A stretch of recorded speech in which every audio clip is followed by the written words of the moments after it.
துலாம் ராசி அன்பர்களுக்கு இந்த வாரம் முருகர் சொல்ற மெசேஜ் என்னது மேம்? துலாம் ராசி இவங்களுக்கான முருகர் மெசேஜ். முருகர் இவங்களுக்கு தரக்கூடிய மெசேஜ் என்ன அப்படின்னு பார்க்கும்போது, சந்தன அலங்காரம் முருகரை வந்து இவங்க தொடர்ந்து இந்த வாரம் முழுவதுமா வழிபடணும். அந்த மாதிரியான முருகர் பிக் மொபைல் வால்பேப்பர்ல வச்சுக்கலாம், இல்லை அடிக்கடி இவங்க இருக்கக்கூடிய இடங்கள்ல வச்சுக்கலாம்.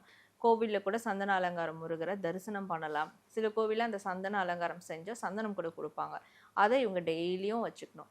ஸோ இந்த மாதிரியான விஷயங்கள் செய்யும் போது அவங்களுடைய மனம் வந்து அப்படி குளிர செய்யுமா. சந்தனம்ன்றதே ஒரு குளிர்ச்சி.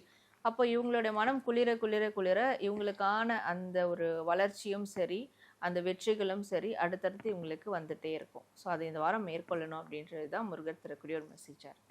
உங்களோட மனதில் இருக்கக்கூடிய எல்லா பிரச்சனைகளுக்குமே வந்து இந்த ஒரு சின்ன விஷயம் வந்து ஒரு பெரிய தீர்வை கொடுக்கும். நம்ம எல்லாருடைய வீடுகளை சுற்றியுமே நிறைய முருகருடைய ஆலயங்கள் இருக்கு. அங்கே வந்து இந்த சந்தன அலங்காரம் அப்படின்னு ஒன்று பண்ணுவாங்க. அந்த முருகரை வந்து இந்த வாரம் ஃபுல்லாக நீங்கள் வழிபட்டீங்கன்னா உங்களோட வாழ்க்கையில் ஒரு பெரிய வெற்றி கிடைக்கும் அப்படிங்கிறதான் துளாராசி அன்பர்களுக்கான முருகர் மெசேஜாக இருக்கு. இந்த வீடியோ பார்த்துட்டு இருக்க நீங்கள் துலாம் ராசி அன்பராக இருந்தீங்கன்னா மறக்காம கமெண்ட் பாக்ஸில் ஓம் முருகா அப்படிங்கிறத கமெண்ட் பண்ணிடுங்க.